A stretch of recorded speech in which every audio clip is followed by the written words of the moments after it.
जय हिंद साथियों, सभी साथियों को प्यार भरी राम राम। ज्ञान स्टडी पे आप सबरो स्वागत है भाई, बहुत बहुत सुस्वागतम। और अपने जो पशु परिचर का जो संपूर्ण निःशुल्क बैच चल रहा था, उसमें अपन ने राजस्थान हिस्ट्री पढ़ रहे थे, उसकी एक क्लास हो गई थी। और अपन सबसे पहले पढ़ रहे थे भाई जो राजस्थान के हिस्ट्री को जो जानने के सोर्स है उनके बारे में, और उनकी क्लास एक हो गई थी। और आज है दूसरी क्लास, उम्मीद है वो समझ में आ गया होगा। और यदि नहीं देखी है ना तो पहले वो जाके देख लेना भाई, बहुत अच्छे से पढ़ाई और आपको इतना अच्छे से करवाया है कि क्लास में ही याद हो गया होगा। और यदि पहली बार इस क्लास पे आए हो तो एक बार वो जरूर जाके देखना। और हमें आपको 5 बजे शाम को क्लास है मिलती है। हाँ, 2-3 दिन का कभी गैप हो गया था अभी, क्योंकि कुछ रीजन रहते हैं, परिस्थितियां हो गई थी जिसके कारण रेगुलर अपन तुरंत दूसरे दिन नहीं कर पाए। तो वैसे 5 बजे आती है तो शाम को 5 बजे ही क्लास ले लिया करो। तो आज अपनी क्लास स्टार्ट करते हैं। उससे आगे के जितने भी शिलालेख है यानी इतिहास के जानने के स्रोत में सबसे पहले पढ़ रहे थे अपन अभिलेख के बारे में। तो जो अभिलेख शिलालेख हो गए थे 10-15, और आज बाकी बचे हैं वो आज करेंगे। तो भाई आज का अपना जो पहला शिलालेख है वो है भाई नानसा यूप स्तंभ लेख, यानी नानसा यूप स्तंभ लेख। बिल्कुल आसानी से याद करवा दूंगा, इतना कि आप खुद सोचोगे कि हाँ यार ये तो क्लास में हंसते हंसते ही याद हो गया। भाई बिल्कुल रिकनेक्ट करके कनेक्ट करके एक दूसरे को और ट्रिक के माध्यम से याद करेंगे। देखो सबसे पहले जो यूप स्तंभ होते हैं ना, यूप स्तंभ लेख क्या होते हैं? यूप स्तंभ ये गोल स्तंभ होते हैं, और उस गोल स्तंभ के चारों ओर क्या के लेख उत्कीर्ण किए जाते हैं। यानी तो नान सा यूप स्तंभ है ना, ये एक गोल स्तंभ था जिसके चारों ओर एक तो 6 पंक्ति का लेख उत्कीर्ण मिलता है, और एक 11 पंक्ति का लेख उत्कीर्ण मिलते हैं। चलो वो बात अपने को ध्यान नहीं रखनी है, वो तो शायद ना पूछे। अब सबसे पहले कि भाई इसकी भाषा, मैंने भाषा का सबके बारे में बताया था कि भाषा लगभग सबकी कौन सी है भाई, संस्कृत है। तो भाषा इसकी भी हो गई संस्कृत। अब इम्पोर्टेंट फैक्ट, भाई इम्पोर्टेंट फैक्ट पहले मैं लिख देता हूँ, आपको बता देता हूँ कि एक देखो कि जो शक्ति गुण जो गुरु थे उनके द्वारा एक षष्ठी राज यज्ञ करवाया था, इसके बारे में जानकारी मिलती है। और वो ही प्रश्न पूछा जाता है, या ये है कहाँ पे, कहाँ मिला था, वो पूछा जाता है। तो जो अपने इसके बारे में पहले तो कहाँ मिला था, ये भाई आपके भीलवाड़ा में। कहाँ पे? भीलवाड़ा में। अब सर इम्पोर्टेंट फैक्ट, क्या नाम था? शक्ति गुण गुरु द्वारा। नाम याद रखना आपका, शक्ति गुण गुरु द्वारा षष्ठी राज यज्ञ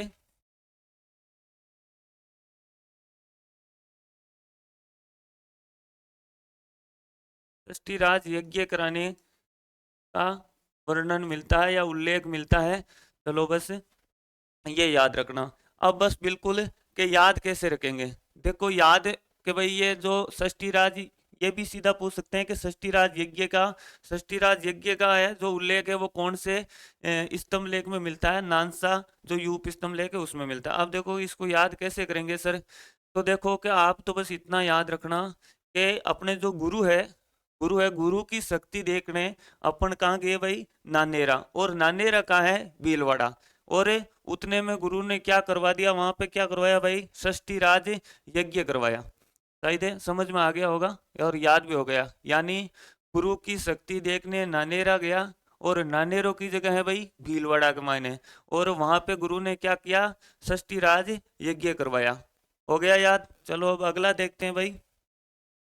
अगला है भाई आपका बड़वा स्तंभ लेख, यानी बड़वा स्तंभ लेख। पहले तो सबसे पहले ये कहाँ पे? बड़वा कोटा में। कहाँ पे भाई? बड़वा कोटा में मिला। अब इसके बाद आगे देखें तो इसकी भाषा वही भाई संस्कृत, और बेस से बड़वा, और लिपि बेस से ब्राह्मी। अरे बेस से ब्राह्मी लिपि हो गई। ये तो चलो के भाई हो गई भाषा और संस्कृत और लिपि ब्राह्मी, और मिला कहाँ था? बड़वा कोटा में। अब क्या सर इसका इम्पोर्टेंट फैक्ट? अब इसके इम्पोर्टेंट फैक्ट की बात करें, तो इससे एक दो बात ध्यान रखनी है, और जो प्रश्न पूछा जाता है सबसे बात तो इससे वही है इम्पोर्टेंट, कि ये मोक एक वंश था और उसका नाम था मोकरी वंश। इसमें मोकरी वंश का उल्लेख मिलता है, यानी मोकरी वंश से संबंधित था ये। किस वंश से था? मोकरी वंश से मोकरी वंश से संबंधित। और यह जो मोकरी वंश है ना, इस मोकरी वंश से के 3 यूप स्तंभ प्राप्त हुए। यहाँ प्रश्न ये पूछा जा सकता है आपसे कि मोकरी वंश के 3 यूप स्तंभ किस स्तंभ लेख से प्राप्त हुए, या जो बड़वा स्तंभ लेख है उसमें मोकरी वंश के कितने यूप स्तंभ प्राप्त हुए। प्रश्न दोनों तरीके से पूछ सकता है, बस भाषा बदल। तो दोनों याद रखने हैं, मोकरी वंश के कितने भाई, 3 यूप स्तंभ, 3 यूप स्तंभ प्राप्त हुए। बस ये याद रखना। अब सर ये याद कैसे करेंगे भाई, ये भी याद करवाऊंगा। अरे ये भी याद करवाऊंगा, और आपका यदि प्यार और सपोर्ट मिलता रहना ऐसे ही, तो सारे ही पूरी हिस्ट्री और पूरी कल्चर ऐसे ही याद करेंगे। देखो कि क्या कह रहा है, बड़वा स्तंभ लेख। अब एक वर्ड उठाना आपको, अपने जितने भी स्तंभ लेके एक वर्ड उठाओ और फिर रिकनेक्ट करके कनेक्ट करके उनके साथ एक दूसरे के साथ पूरा याद कर लो कि मोकरी वंश। अब आपको इसको ऐसे याद रखना है, ये वर्ड उठा लिया, आपको ये वर्ड उठाना है कि भाई नौकरी करनी है ना, नौकरी करनी है तो कहाँ करेंगे, बड़वा कोटा में करेंगे। अरे नौकरी करनी है तो कहाँ करेंगे, बड़वा कोटा में करेंगे। लेकिन उसके लिए अपने को 3 स्तंभ पार करने पड़ेंगे। भाई कितने स्तंभ पार करने पड़ेंगे, 3 स्तंभ पार करने पड़ेंगे। यानी नौकरी से मोकरी, मोकरी वंश से संबंधित है, करनी कहाँ है, बड़वा, बड़वा कोटा में। और कितने स्तंभ पार करने पड़ेंगे उसके लिए, 3 यूप स्तंभ, यानी 3 स्तंभ पार करने पड़ेंगे, 3 यूप स्तंभ प्राप्त हुए थे। हो गया याद, बिल्कुल आसान है। चलो अगला है भाई ओसिया का शिलालेख। यानी ओसिया आप सबको बताया भाई, पहले जोधपुर में आता था और अब कहाँ है, जोधपुर ग्रामीण। अब कहाँ है भाई, जोधपुर ग्रामीण। सर ये तो हमें पता है, अरे ये तो हमें भी पता है कि ओसिया जोधपुर ग्रामीण में। अब इसके इंपॉर्टेंट फैक्ट बताओ। अब देखो इसको याद रखने के लिए एक तो देखो पहले मैं बता देता हूँ कि यहाँ से जो वर्ण व्यवस्था की जानकारी मिलती, यानी क्षेत्रीय जो वर्ण व्यवस्था, यानी क्षेत्रीय है, वैश्य है, शूद्र है, ब्राह्मण है, उनकी जानकारी मिलती है। एक जो अपने वत्स राज थे ना, वत्स राज को रिपुओं का दमन करने वाला बताया गया। यानी वत्स राज को रिपुओं का दमन करने वाला बताया है ओसिया के शिलालेख में। अब ये याद भी करवाऊंगा, याद भी करवाऊंगा भाई बिल्कुल। एक तो वर्ण व्यवस्था,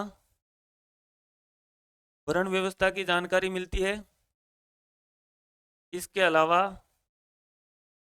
इसके अलावा क्या, जो वत्स राज है, जो वत्स राज है, वत्स राज को रिपुओं का दमन करने वाला बताया गया। वत्स राज को रिपुओं को दमन करने वाला बताया गया है।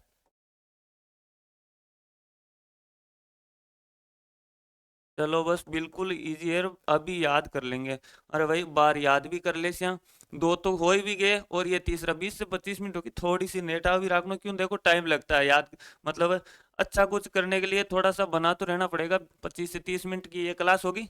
देखो पूरी देखना, यदि आप पूरी देखोगे ना तो इसी प्रकार पूरे शिलालेख याद हो जाएंगे, और फिर कभी दोबारा पढ़ने की भी ज़रूरत नहीं है। यानी एक बार बस वो कहानी अपने को फिट करनी है दिमाग में, क्योंकि ट्रिक तो और भूल जाते हैं। बस एक हर शिलालेख का एक वर्ड मतलब याद करना है, उससे रिलेटेड कहानी जोड़ के अपने दिमाग में फिट करनी है भाई।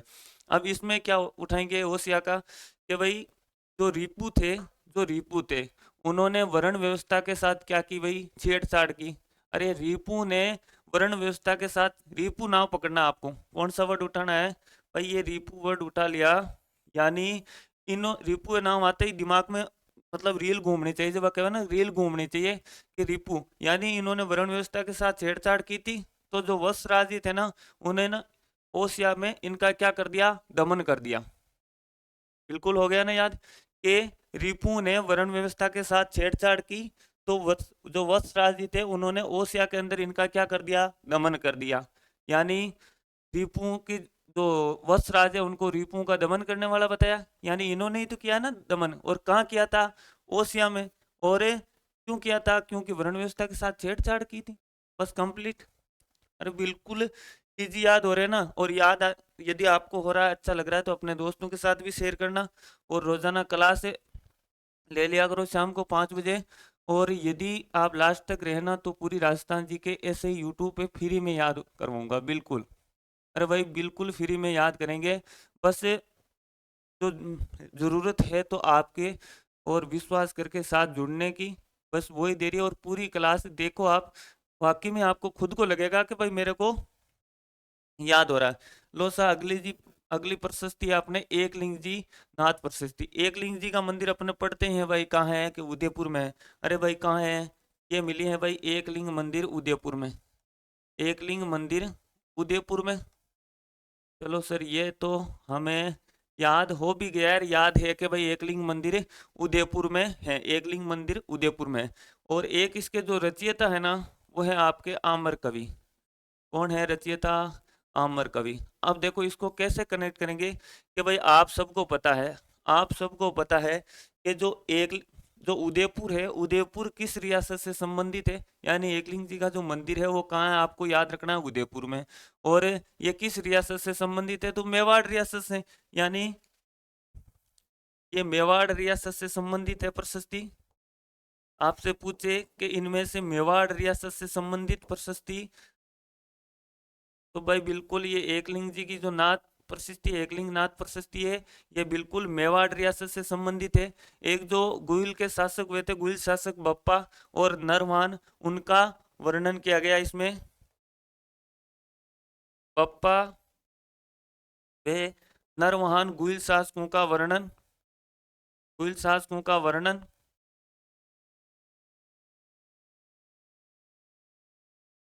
बस ये याद हो गया। ऐसे ही कनेक्ट करना है अपने को कि एकलिंग जी का मंदिर उदयपुर में है और निर्माण बप्पा यानी उदयपुर यानी मेवाड़ रियासत से संबंधित है। और इसमें जो बप्पा वे नरवाहन है, शासक है, उनका वर्णन मिलता है। चलो स्क्रीनशॉट ले और क्लास देखते देखते वैसे याद भी हो जाएंगे। और एक दो बार आप रिवीजन करोगे ना खुद से लिख के, यानी नोट्स बना लेने, हस्त जो खुद के नोट्स है वो बना लेने हैं स्क्रीनशॉट लेके। और फिर बाद में आराम से दो तीन बार यदि देख लोगे ना तो हमेशा के लिए, या दो बार सुन लिया ना क्लास को, दो बार ये सुनते ही आराम से याद हो जाएगा। आमेर का शिलालेख। अब कहा सर गुरुजी मन सबने बताया सर क्या आमेर है तो जयपुर में ही है, यानी आमेर तो जयपुर में ही है, ये तो सबको पता ही है भाई आमेर कहाँ है, जयपुर में। चलो सी, अब यदि आपसे पूछे, अब आपसे पूछे कि भाषा, सर ये भी हमें पता है संस्कृत है। अरे ये तो हमें भी पता है संस्कृत है, लेकिन देखो अपन ने एक तो पढ़ा था कुंभलगढ़ प्रशस्ति, जिसकी लिपि थी नागरी लिपि। बाकी अभी तक पढ़े हैं जिनकी सबकी लिपि ब्राह्मी थी अधिकतर। तो एक तो कुंभलगढ़ और एक इसकी जो लिपि थी ना, वो भी कौन सी लिपि थी भाई? नागरी लिपि थी। अरे वो भी कौन सी थी? ये भी नागरी लिपि के अंदर। अब सर इंपॉर्टेंट फैक्ट देखो, सबसे पहले मैं आपको बता देता हूँ कि आमेर, आमेर में किनका शासन था? एक तो कच्छों का था, ये याद है आपको सबको। यानी और जो कच्छा वंश था उनका मुगलों के साथ अच्छे संबंध थे, बिल्कुल थे। तो यानी आमेर वे जो मुगल संबंध है उनकी जानकारी मिलती है। यानी जो आमेर वे मुगल के जो शासकों के संबंध थे उनकी जानकारी मिलती है। यानी आमेर वे मुगल संबंधों की जानकारी, आमेर वे जो संबंध थे, संबंधों की जानकारी मिलती है, संबंधों की जानकारी। चलो यह तो याद हो गई। अब आपको बताया था आमेर में किनका शासन था भाई? अरे किनका था? कच्छाओं का। चलो सर ये भी याद है हमें। तो जो कच्छा वंश था, इनको कच्छाऊ शासकों को इसके अंदर आमेर के शिलालेख में क्या कहा गया है भाई? रघुवंश तिलक कहा गया। क्या कहा गया? रघुवंश तिलक कहा गया, रघुवंश तिलक कहा गया। चलो ये भी याद हो गया भाई, ये भी याद हो गया भाई। चलो एक ये आपको पता है कि जो कच्छावा शासक थे मान सिंह, कौन थे? मान सिंह। उन मान सिंह जी द्वारा, मान सिंह द्वारा एक दुर्ग बनवाया गया था। ये कौन कह रहा है? आमेर का शिलालेख। इस दुर्ग का निर्माण, जो जमुआ रामगढ़ आपके दुर्ग है, जमुआ रामगढ़ दुर्ग है ना, उस दुर्ग का निर्माण, दुर्ग के निर्माण की जानकारी भी आमेर के शिलालेख से मिलती है, निर्माण की जानकारी। और जो मान सिंह है, मान सिंह है आमेर के शिलालेख में, मान सिंह को, मान सिंह को भगवंत दास का पुत्र बताया गया, भगवंत दास का, भगवंत दास का पुत्र बताया गया।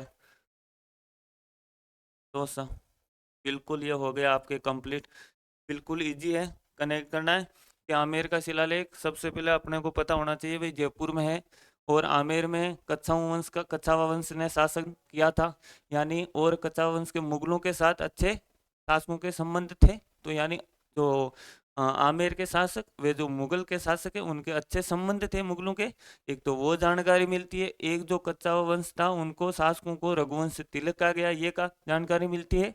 एक जो मान सिंह जी थे शासक, उनके द्वारा जमुआ रामगढ़ दुर्ग का निर्माण कराया गया था, वो जानकारी मिलती है। और मान सिंह को ही क्या कहा गया है, भगवंत दास का पुत्र बताया गया है इसके अंदर। तो चलो ये बिल्कुल हो गया कंप्लीट। या आप स्क्रीनशॉट ले लो, लेना चाहो, या मतलब बाद में रोक के भी देखो, जब नोट कर लेना, अपने नोट्स बना लेना। लो सा अगले हैं श्रृंगी ऋषि लेख। अरे अगला कौन सा लेख है, श्रृंगी ऋषि लेख। यानी आप तो याद रखना है, जो श्रृंगी ऋषि लेख है ना, या आपके कैलाशपुरी उदयपुर, कैलाशपुरी, कैलाशपुरी उदयपुर, बस ये तो अभी मैं पूरा याद करवा दूंगा। कि और इसके जो रचयिता थे ना, वो थोड़ा सा आपको याद रखना पड़ेगा, थोड़ा सा बड़ा है। कविराज वाणी विलास, वाणी विलास योगेश्वर। अरे कविराज वाणी विलास योगेश्वर, ये याद करवा दूंगा, टेंशन मत लो आप। योगेश्वर। अब अगला है इंपॉर्टेंट फैक्ट। देखो, एक मैं पहले लिख देता हूँ आपको, कि एक तो देखो साथ साथ याद ही कर लो। एक तो ये राणा मोकल के समय का, राणा मोकल के समय का था लेख। इसके अलावा इसके अंदर जो राणा लाखा थे, राणा लाखा, राणा लाखा द्वारा, भाई राणा लाखा द्वारा प्रयाग, काशी वे गया की यात्रा का, गया की यात्रा का वर्णन मिलता है। यानी यात्रा की जानकारी या वर्णन या उल्लेख की जानकारी। और राणा लाखा द्वारा गया के अंदर शिव मंदिर निर्माण की भी, शिव मंदिर निर्माण की भी जानकारी मिलती है। शिव मंदिर, शिव मंदिर निर्माण की जानकारी, शिव मंदिर निर्माण की जानकारी। चलो, अब देखो, वैसे मैं ये पूरे लिख के भी लाकर सिर्फ समझा भी सकता था, लेकिन क्योंकि जब लिखूंगा तब एक बार मैं बोलूंगा, आप सुनोगे। भाई कोई भी चीज़ मैं हमेशा कहता हूँ अपनी कब होती है, या तो बार बार देखने से या बार बार सुनने को अपने ऑटोमेटिकली वो क्या याद हो जाती है बहुत आसानी से। तो आप जब एक बार लिखा, तब देखा और सुना, अब एक बार मैं वापस से जब याद अपने याद करेंगे तो तब सुनोगे, देखोगे, तो आसानी आप बहुत जल्दी पकड़ पाओगे। देखो आपको याद कैसे रखना है, कि भाई राणा मोकल के समय में एक ऋषि हुआ करते थे, और वो रहते थे कैलाशपुरी उदयपुर में। यानी कविराज जी कह रहे हैं, कौन कह रहे हैं, कि हाँ, ये नाम उठा लो आप, बिल्कुल भाई, ये जो कविराज है ना, कविराज जी कह रहे थे कि राणा मोकल के समय में एक जो ऋषि जी हुआ करते थे, ऋषि हुआ करते थे, वो कहाँ रहते थे, कैलाशपुरी उदयपुर में रहते थे। और वो राणा लाखा को प्रयाग, काशी व गया साथ ले गए यात्रा पर, और गया में क्या करवा दिया, शिव मंदिर का निर्माण करवा दिया। यानी चलो एक बार और रिपीट करते हैं। यानी कविराज कहता है, कौन कहता है, कविराज, ये ऋषि रहता है कैलाशपुरी, एक मोकल के समय में, कविराज कहता है मोकल के समय में ऋषि जी रहते थे कैलाशपुरी उदयपुर में, और वो राणा लाखा को अपने साथ प्रयाग, काशी और गया की यात्रा पर ले गए, और गया के अंदर शिव मंदिर का निर्माण भी करवाया। ये जानकारी अपने को किस शिलालेख से, श्रृंगी ऋषि। यानी याद ऐसे होना चाहिए, एक नाम आते कि कविराज, कविराज क्या कहता है, कि राणा मोकल के समय एक ऋषि हुआ करते थे, राणा मोकल के समय में एक ऋषि हुआ करते थे, और ऋषि कहाँ रहते थे, कैलाशपुरी उदयपुर में रहते थे। और ऋषि जी जो राणा लाखा है उनको प्रयाग और काशी और गया की यात्रा पर ले गए, और उसके बाद में गया के अंदर जो अपने शिव मंदिर है उसका निर्माण करवाया। हो गया ना याद। चलो भाई बढ़िया, आगे बढ़ते हैं।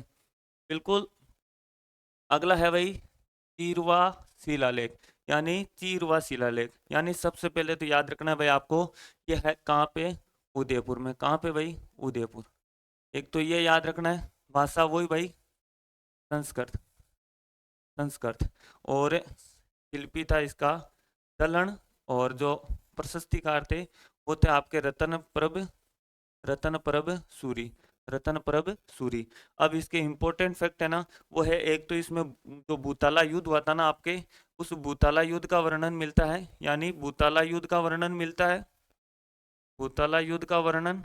इसके अलावा आपको पता है ये उदयपुर से संबंधित है, यानी जो मेवाड़ के उदयपुर, लगभग उदयपुर में खूब सारे हैं, यानी मेवाड़ के जो गुइल शासक थे, मेवाड़ उदयपुर किससे, मेवाड़ रियासत से संबंधित, और मेवाड़ में भाई गुइल जो वंश था उन्होंने शासन किया था, यानी मेवाड़ के गुइल शासकों का उल्लेख, मेवाड़ के गुइल शासकों का उल्लेख मिलता है। अभी बिल्कुल याद करवा दूंगा, आप ये चिंता मत करो।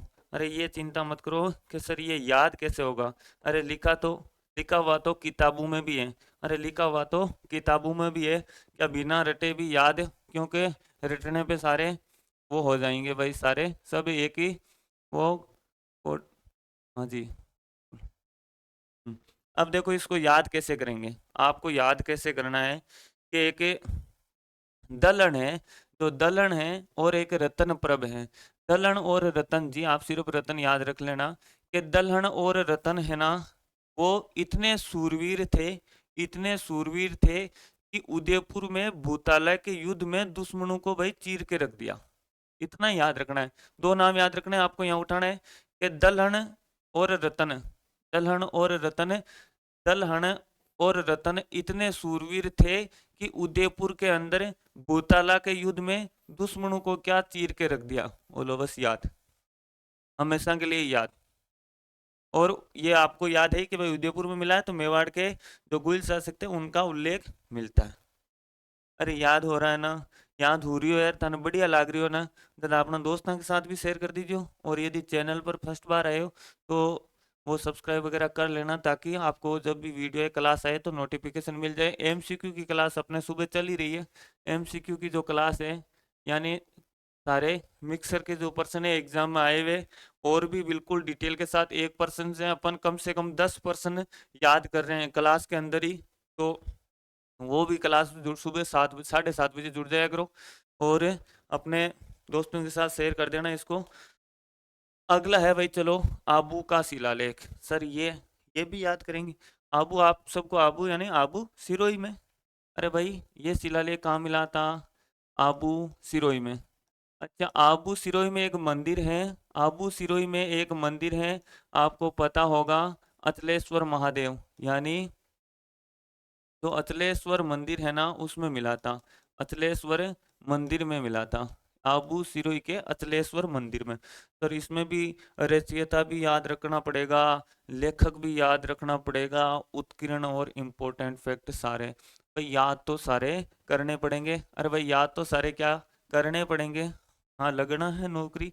नौकरी कहाँ लगोगे, अरे बड़वा कोटा में, नौकरी कहाँ लगोगे, बड़वा कोटा में, लेकिन स्टेप तो 3 पार करने हैं, वो तो याद करवा ही दिया आपको। यानी अब इसका देखो याद कैसे करेंगे, जो उत्कीर्ण करता है अपने को, मैं एक वर्ड पकड़ के अभी याद करवा दूंगा, करम सिंह, करम सिंह, और ये शुभ चंद्र, शुभ चंद्र, और ये है रचयिता करम सिंह, शुभ चंद्र, और वेद शर्मा। बस ये हो गया। अब इम्पोर्टेंट फैक्ट, इम्पोर्टेंट फैक्ट इसमें एक ही रखना है कि हारित जो ऋषि थे, हारित ऋषि, हारित ऋषि ने नागदा में तपस्या की, हारित ऋषि ने नागदा में, नागदा में तपस्या की, और इसी कारण बप्पा हारित ऋषि के आशीर्वाद से, हारित ऋषि के आशीर्वाद से ही, के आशीर्वाद से बप्पा रावल को, आशीर्वाद से बप्पा रावल को राज्य की प्राप्ति हुई, बप्पा रावल को राज्य की प्राप्ति। ये कौन सा शिलालेख कह रहा है भाई, ना मैं ना आप, ये कह रहा है आबू का शिलालेख,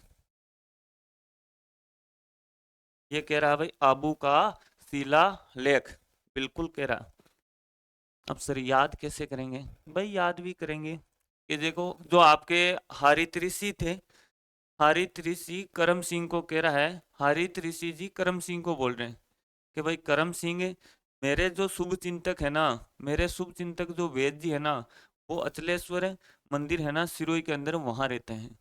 बस एक मंदिर नाम उठाना है, सबसे पहले नाम आते ही अपने को ऑटोमेटिक याद होना चाहिए कि इसमें से भाई एक हारित ऋषि थे। हारित ऋषि जी क्या कहते हैं कि करम सिंह मेरे शुभ चिंतक वेद है, मेरा शुभ चिंतक जो वेद है वो आबू सिरोही के अचलेश्वर मंदिर में रहता है। यानी हारित ऋषि ने नागदा में तपस्या की थी, इन्हीं के आशीर्वाद से जो गुइल शासक थे बप्पा रावल, उनको राज्य की प्राप्ति हुई। और जो इसके शिल्पीकार थे यानी जो उत्कीर्ण करवाया था इस आबू के शिलालेख को, उसने करम सिंह ने करवाया था। लेखक शुभचंद्र थे, रचयिता वेद शर्मा के। सर ये फिर कंफ्यूजन हो जाएंगे भाई, ये याद भी उसी मतलब कहते हैं ना अकॉर्डिंग करना पड़ेगा। यानी कि पहले सबसे पहले उत्कीर्ण, ये लेखक रचयिता आप नाम देख लेना पूरी इस क्लास में, जब भी तो कह रहा हूँ ना खुद के नोट्स बना लेना। और जब ये कहानी इस प्रकार यदि कनेक्ट करके याद करते हैं ना, तो ये भी सीरियस वाई होना, वो सीरियल वाई होना चाहिए जो अपने को जिस प्रकार से याद है। यानी जैसे कि हारित ऋषि करम सिंह को कहता है कि मेरा शुभ चिंतक है वो वेद जी है, वो आबू सिरोही के अचलेश्वर मंदिर में रहता है। बिल्कुल। अगला है भाई बराला, बरनाला है, चलो ये बरनाला अभिलेख। बरनाला अभिलेख, अब देखो बरनाला अभिलेख आपको सबसे पहले याद रखना है भाई, ये कहाँ मिला था? जयपुर में। ये कहाँ मिला था? जयपुर में। और वर्तमान में है ना, ये वर्तमान में है, वर्तमान में आमेर संग्रहालय में है, वर्तमान में आमेर संग्रहालय में है। अरे आमेर संग्रहालय में। अब सर आगे, आगे जो इसका इम्पोर्टेंट फैक्ट यही है कि भाई राजस्थान में वैसे बरनाला, और यानी राजस्थान में वैष्णव वैष्णव संप्रदाय होने की जानकारी, वैष्णव संप्रदाय होने की जानकारी किस शिलालेख या किस लेख से? भाई बरनाला जो कहाँ है भाई? जयपुर में। और आमेर संग्रहालय में। अग है अगला मंडोर, यानी मंडोर अभिलेख। सबने पता है भाई कटे मंडोर, आप खूब बार पढ़ियो ना यदि आप तैयारी करो तो। भाई सर ये तो हमें पता है जोधपुर में है, ये तो हमें पता है जोधपुर में है।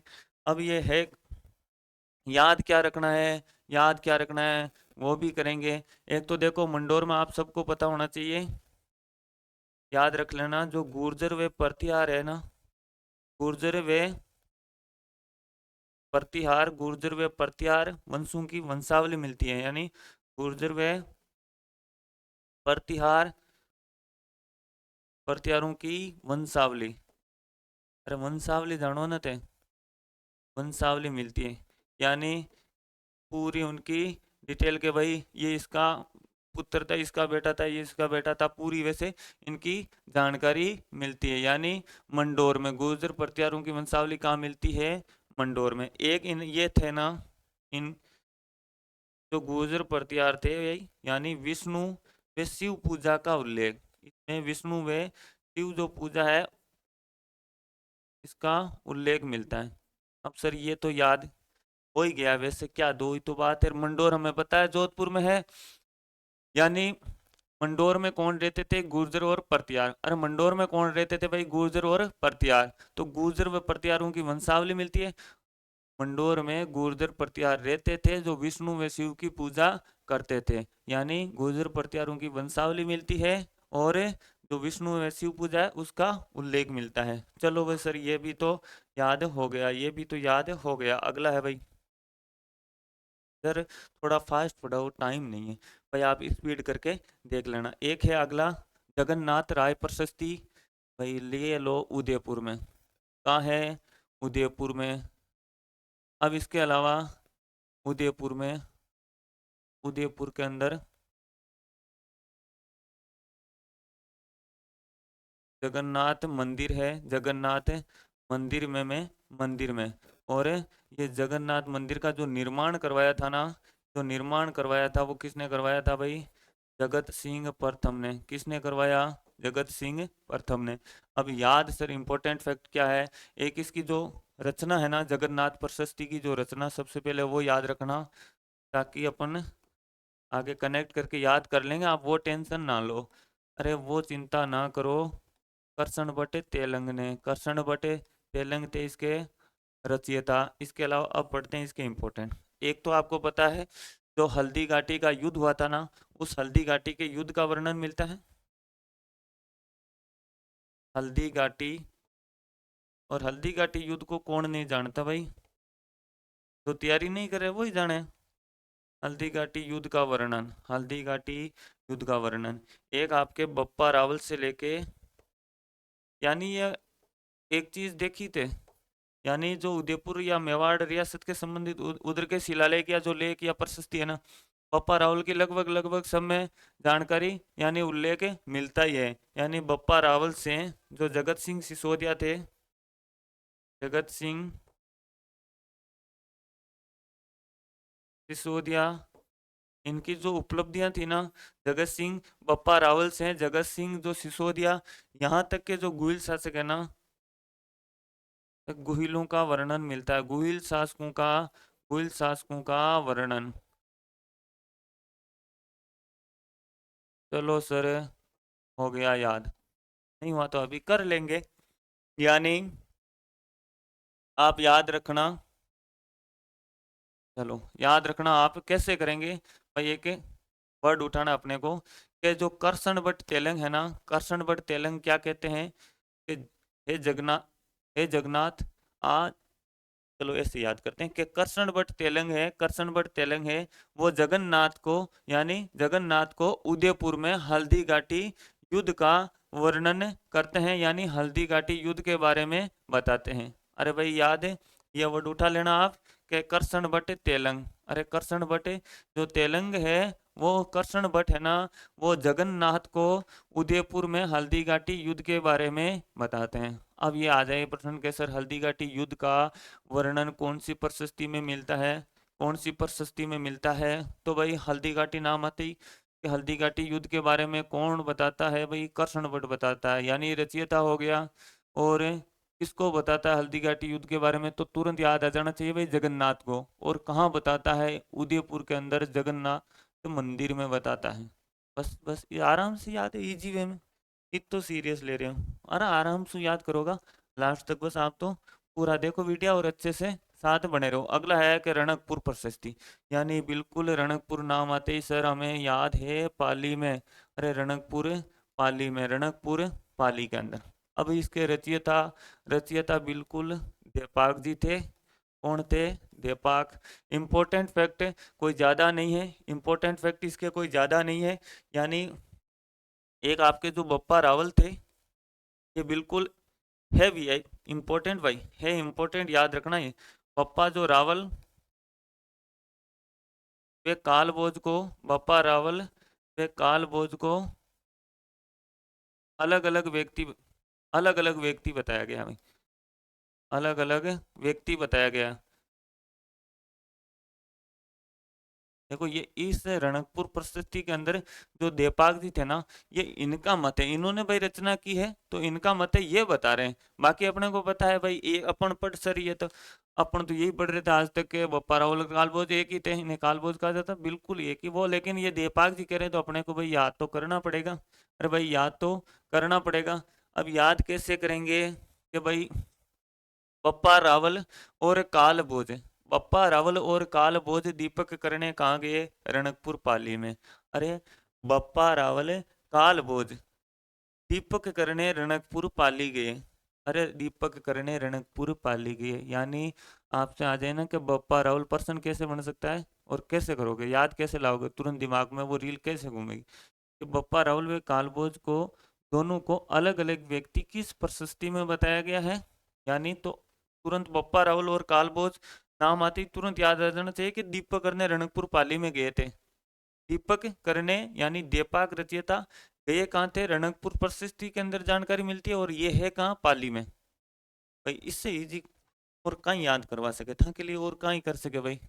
चलो भाई सर ये तो बहुत कहानी लिखी हुई है। हाँ भाई एक आ पाएंगे बेराट का शिलालेख, जो ये है मौर्य सम्राट जो अशोक जी थे उनके दो शिलालेख मिलते हैं यहाँ, यानी बेराट के शिलालेख में, यानी मौर्य सम्राट अशोक के दो शिलालेख मिलते हैं, एक तो भीमडूंगरी से, एक बिजक की पहाड़ी से, एक बिजक की पहाड़ी से। और यहाँ से प्रश्न, यहाँ से क्वेश्चन उठा लिया जाता है, यहाँ से क्वेश्चन एग्जामिनर उठा सकता है कि बेराट जो भाबुर शिलालेख है, बेराट भाबुर शिलालेख, एक तो बेराट जो भाबुर शिलालेख है ना, ये भाई एक तो इसकी खोज किसने की, इससे प्रश्न बनता है। एक तो ये है कहाँ पे भाई, बेराट का भाबुर शिलालेख, तो ये है भाई आपके बिज्ज की पहाड़ी बेराट के अंदर। और दूसरा पूछता है इसकी खोज किसने की, तो मेजर बर्ट ने, याद रख लेना किसने की थी, मेजर बर्ट ने, मेजर बर्ट ने। और ये दी पूछे ये वर्तमान में कहाँ है, वर्तमान में ये कहाँ है, वर्तमान में कोलकाता संग्रहालय में। कहाँ है भाई, कोलकाता, कोलकाता संग्रहालय में। चलो यहाँ तक तो याद हो गया। अब और इसकी एक चीज ये याद रखना कि जो ये बेराट के शिलालेख की, ये किस शासक, बेराट नाम आते याद आ जाना चाहिए भाई, अशोक से, मौर्य शासक अशोक से संबंधित थे। यानी इसके अंदर जो अशोक है ना, जो मौर्य सम्राट अशोक थे, अशोक, मौर्य सम्राट अशोक के बौद्ध बौद्ध अनुयायी होने का उल्लेख, बौद्ध, बौद्ध अनुयायी होने का उल्लेख, बस इतना ही याद रखना है, बौद्ध अनुयायी होने का उल्लेख। चलो याद आ गया होगा और हो भी हो गया।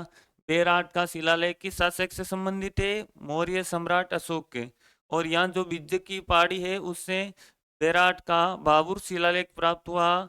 और इसकी खोज किसने की, यानी मेजर बर्ट ने की थी। और जो वर्तमान में है या कोलकाता संग्रहालय में है, इसमें अशोक के बौद्ध अनुयायी होने की जानकारी मिलती है। बस इतनी सी बात याद रखनी है और ये हो गया आपका कंप्लीट याद। अगला है भाई शंकर घटा शिलालेख। अच्छा है, प्रश्न पूछ सकता है।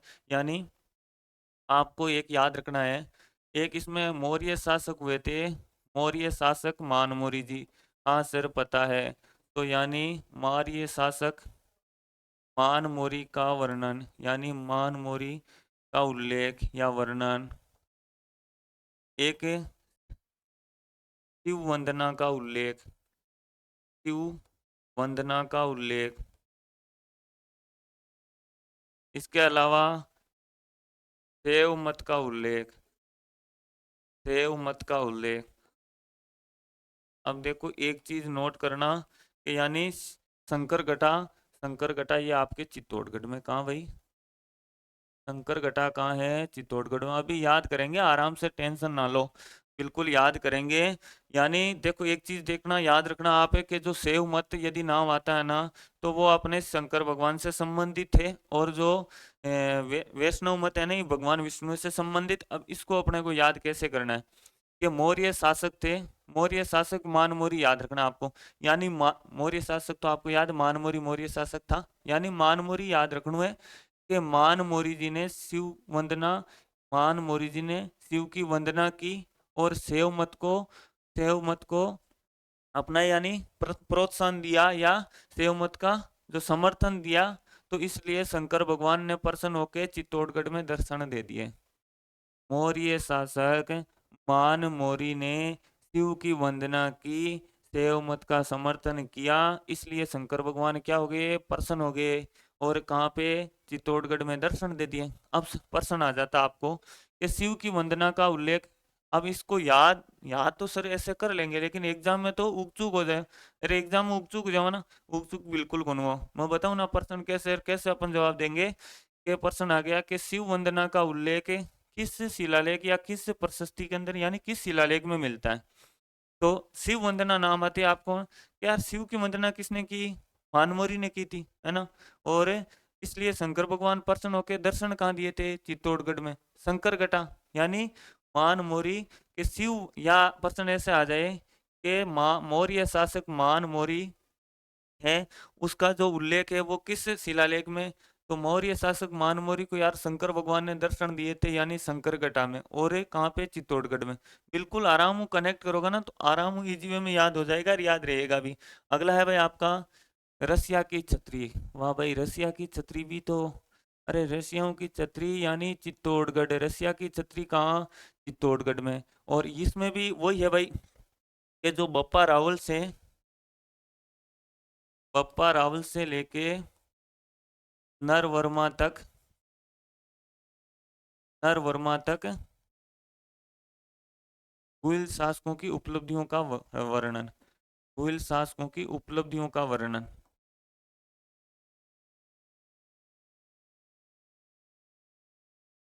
उपलब्धियों का वर्णन, उपलब्धियों का वर्णन। चलो सर, ये तो याद भाई, इसमें इतना याद रख लेना आपका कि बप्पा रावल से नर वर्मा तक के जो गुइल शासक थे उनकी उपलब्धियों का वर्णन। यानी बप्पा रावल से नर वर्मा तक, यानी रसिया की छतरी देखने चित्तौड़गढ़ गए, कहाँ गए थे? चित्तौड़गढ़ गए थे, यानी उपलब्धियों का वर्णन। प्रतापगढ़ अभिलेख, यहाँ प्रश्न पूछ सकते हैं भाई कि प्रतापगढ़ अभिलेख यानी एक जो आपको पता है गुर्जर और प्रतिहार नरेश हुए थे महेंद्रपाल, यानी तो महेंद्रपाल की जो उपलब्धि है ना उनका वर्णन। गुर्जर प्रतिहार नरेश, गुर्जर प्रतिहार नरेश महेंद्रपाल, महेंद्रपाल की उपलब्धियों का वर्णन, महेंद्रपाल की उपलब्धियों का वर्णन,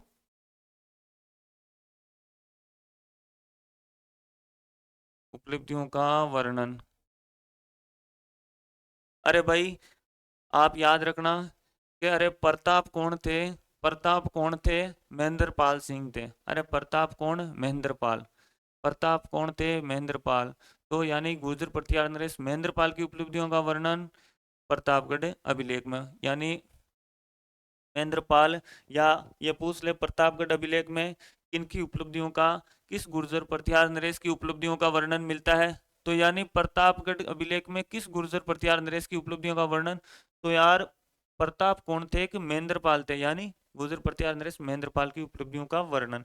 बिल्कुल सर, ये भी याद हो गया है। चलो अगला है भाई गंगाधर। अरे गंगाधर जी कहाँ रहते थे? झालावाड़ में। गंगाधर जी कहाँ रहते थे? बस याद आते कि गंगाधर, यानी कहाँ रहते थे गंगाधर जी? भाई नाम ही तो जुड़े हुए हैं अपने रिले। गंगाधर जी कहाँ रहते थे? झालावाड़ में। Important fact. एक इसमें जो 5वीं शताब्दी है, 5वीं शताब्दी की सामंत व्यवस्था की जानकारी, 5वीं शताब्दी की सामंत व्यवस्था की जानकारी मिलती है। सामंत व्यवस्था की जानकारी। चलो ये तो ठीक है, ये तो पार पड़ रही यहाँ तो। एक तंत्रिका, सॉरी तांत्रिक, तांत्रिक शैली से बनी बावड़ी का उल्लेख, तांत्रिक शैली से बनी बावड़ी का वर्णन या बावड़ी का, चलो ये बावड़ी की जानकारी मिलती है।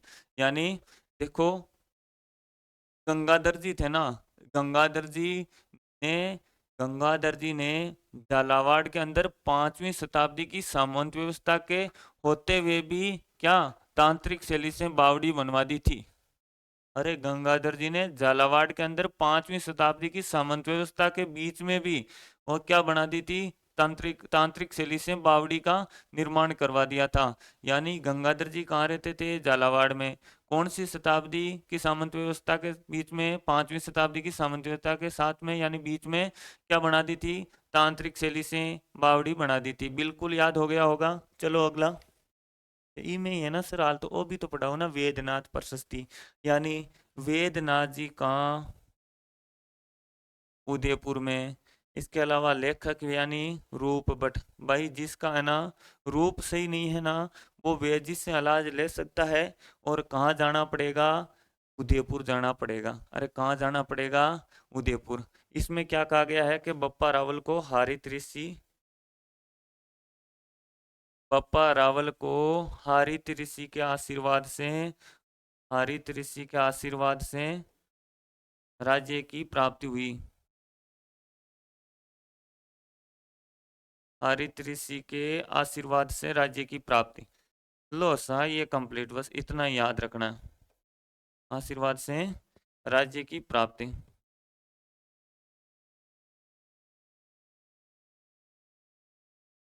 बस इतना याद रखना है। यानी पप्पा राहुल जी कह रहे हैं कि यदि थारो भाई रंग रूप रंग यदि डोल को नहीं है ना, तो तू वेजी बैठा है उदयपुर के मायने वाण सुजार अलाज ले सके। अरे बप्पा राहुल जी कह रिया है कि यदि थाको रूप रंग थोड़ो हवल ढंग को नहीं है, सुंतरो नहीं है, यानी तो आप वेद जी बैठे हैं उदयपुर में जाके, यानी इलाज ले सकते हो। अरे भाई वेद जी कहाँ रहते थे? उदयपुर में। यदि रूप रंग सही नहीं है तो कहाँ जाके इलाज ले सकते हैं? वेद जी से उदयपुर के अंदर, ये बप्पा राहुल जी कह रहे हैं। लो सा अगले, अब ये ना ये थोड़ा सा बस ये याद रखना है, ऊपर ऊपर से याद रखना है। यानी माचेड़ी, अरे माचोड़ी कटे भाई धूम जयपुर में। अरे धूमकट माचोड़ी वार जयपुर में। और इसके अलावा जयपुर में, अरे कहाँ माचेडी जयपुर में। अब इम्पोर्टेंट फैक्ट, एक आपने जो बड़गुजर वर्ड सुनते हैं ना, बड़गुजर, यानी सर्वप्रथम जो बड़गुजर शब्द का उल्लेख मिलता है ना, सर्वप्रथम बड़गुजर वर्ग, बड़गुजर शब्द का उल्लेख है वो किस शिलालेख में? माचेडी शिलालेख में। किस शिलालेख में? माचेडी शिलालेख में। लो साहब, बरबत, यानी क्या आ गया है? बरबत का लेख। बरबत में क्या मिलता है? यानी जो मुगल थे, मुगलों ने किनके साथ वैवाहिक संबंध स्थापित किए थे? राजपूतों के साथ वैवाहिक संबंध स्थापित किए थे। तो यानी मुगल व राजपूत जो वैवाहिक संबंध थे उनकी जानकारी मिलती है। यानी आप याद रख लेना, किसमें? मुगल वे राजपूतों के जो वैवाहिक संबंध है उनकी जानकारी। वैवाहिक संबंधों की जानकारी या उल्लेख। चलो सा, मुगल व राजपूतों के जो वैवाहिक संबंध थे, वैवाहिक संबंध थे, उनकी जानकारी कौन से लेख में मिलती है? बरबत का लेख, बरबत का लेख। अगला है तिरमुख बावड़ी, यानी तिरमुख जी की बावड़ी है वो कहाँ है? कि सर ये तो हमें पता है, ये तो हमें पता है, तिरमुखी बावड़ी तो हमें पता है उदयपुर में। अरे कहाँ है? उदयपुर में है ना? अरे भाई कहाँ है? उदयपुर के अंदर एक जगह है ना, अपन पढ़ते आते हैं देबारी, उदयपुर के अंदर देबारी, ये भी याद रख लेना। उदयपुर में भी पूछ ले कहाँ, तो देबारी। अब इम्पोर्टेंट फैक्ट, जो चारुमती थी, अपन अपन हिस्ट्री पढ़ेंगे, जब पढ़ेंगे बिल्कुल चारुमती विवाद की जानकारी मिलती है। चारुमती विवाद की जानकारी, चारुमती विवाद की जानकारी अपन जब पढ़ेंगे हिस्ट्री, उसमें बिल्कुल अच्छे से जानेंगे क्या विवाद था, कैसे। लेकिन ये मैं पूछूंगा उस समय कि जानकारी कौन से लेख में मिलती है, यानी तिरमुखी। अरे तीन मुख किसके थे उदयपुर के अंदर? उदयपुर में तिरमुखी, यानी किसके थे? उदयपुर के। अल्लो सा बसंतगढ़ का लेख। अब ये जो है ना, इनके बस ये ज्यादातर प्रश्न ये भी सीधा सीधा कभी बार इजी परसेंट पुटअप हो जाता है कि शिलालेख कहाँ मिला, शिलालेख कहाँ मिला, सीधा सा यही परसेंट पुटअप हो जाता है। तो ये अब लास्ट के अपने बसंतगढ़ का लेख आप ध्यान रखना, कहाँ पे?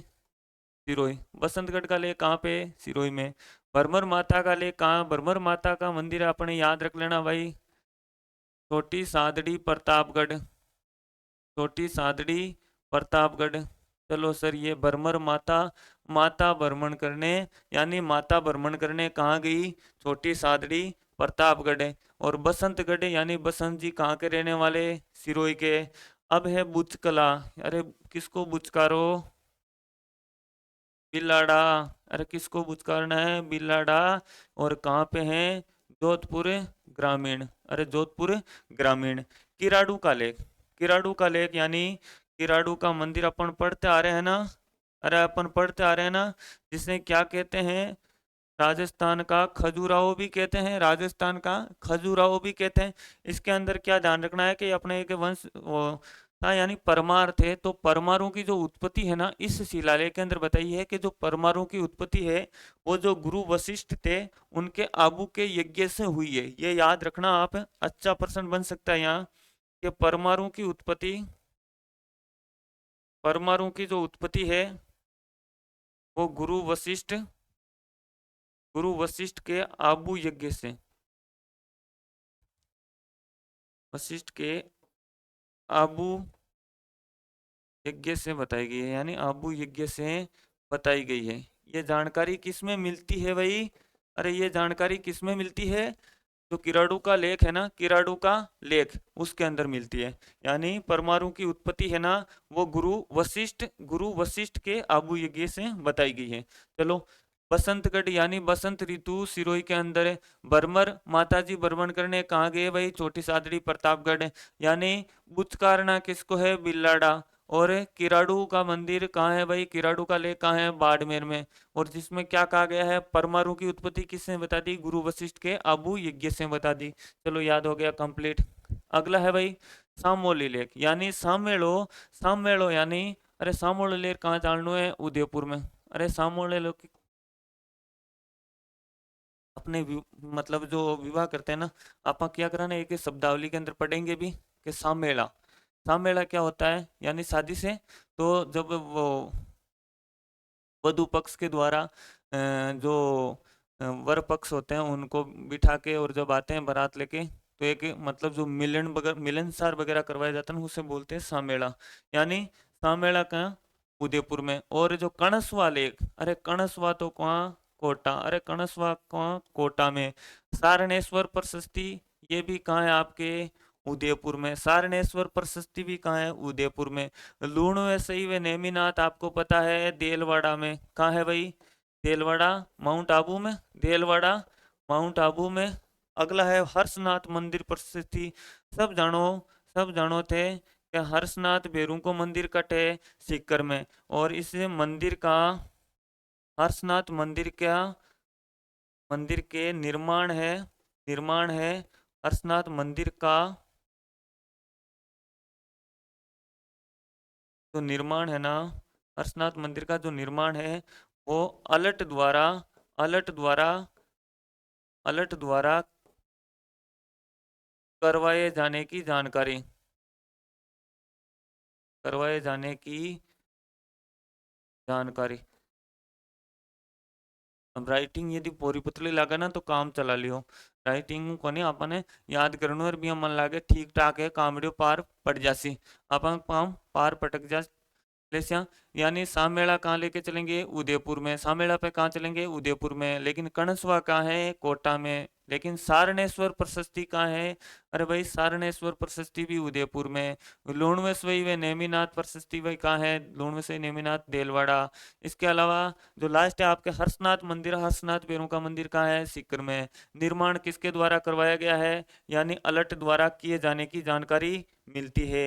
अगला है भाई आपके, चलो उम्मीद करता हूँ ये अपने शिलालेख पूरे हो गए हैं, शिलालेख पूरे हो गए हैं। और उम्मीद यही है कि आपको अच्छे से समझ आ गया। बस मैं आपसे एक चीज़ मांगता हूँ कि भाई जितने भी आप है ना साथी यहाँ तक क्लास देखिए, तो एक तो आपको यदि अच्छी लग रही है, आपको याद हो रहे हैं क्लास में, तो आप यदि भाई अपने जो भी मित्र है ना, उन जो मतलब पशु परिचर की तैयारी कर रहे हैं या पुलिस की कर रहे हैं या सीईटी की कर रहे हैं, ये क्लास वैसे सबके लिए भाई उपयोगी है, यानी सबके लिए उपयोगी है। तो उन दोस्तों के साथ भी शेयर कर देना। बस यही आपका सपोर्ट पे प्यार चाहिए ज़्यादा। और दूसरा, चैनल पर फर्स्ट बार आए हो, जुड़े हुए, यदि यहाँ तक क्लास पूरी ली है ना, तो भाई चैनल के साथ भी हमेशा अपनी जो छोटी सी फैमिली है इसको बड़ा करने में अपनी भागीदारी निभाना, ताकि हमारे को भी मैंने वो एक मोटिव मिलता रहे कि भाई अपने जो छात्र हैं यानी अपने छोटे भाई बहन हैं या बड़े हैं जो, क्योंकि अपने ऊपर विश्वास करें हैं, तो ताकि और अपन अच्छी मेहनत कर सकें। देखो पढ़ाई में कोई छोटा बड़ा नहीं होता, अपना अपना टैलेंट होता है। उस टैलेंट के और बोलने की कला यानी एक जो डिलीवर करने की जो चीज़ें होती है ना, उसके आधार पे कोई भी पढ़ा सकता है, कोई भी, चाहे बड़ा वाला रह सकता है, छोटे वाला पढ़ा सकता है, छोटे वाला रह सकता है, बड़े वाला पढ़ा सकता है। बस उसको चीज़ों को डिलीवर करना आना चाहिए और बोलना आना चाहिए, और वो उसकी जो टैलेंट है बस वो होना चाहिए। तो भाई सभी साथियों को एक बार फिर से धन्यवाद दिल की गहराइयों से। बस अगली क्लास है ना, उसके अंदर अपन पढ़ेंगे जो मेवाड़ रियासतों के सिक्के हैं ना, वो इतिहास जानने के सोर्स के अंदर ये पहले अभिलेख फिर सिक्के फिर ताम्रपत्र वगैरह पढ़ते रहेंगे आगे आगे। तो शाम को 5 बजे सभी हमेशा जुड़ जाया करो, और सभी है ना अपने मित्रों के साथ शेयर कर देना। जय हिंद, जय भारत।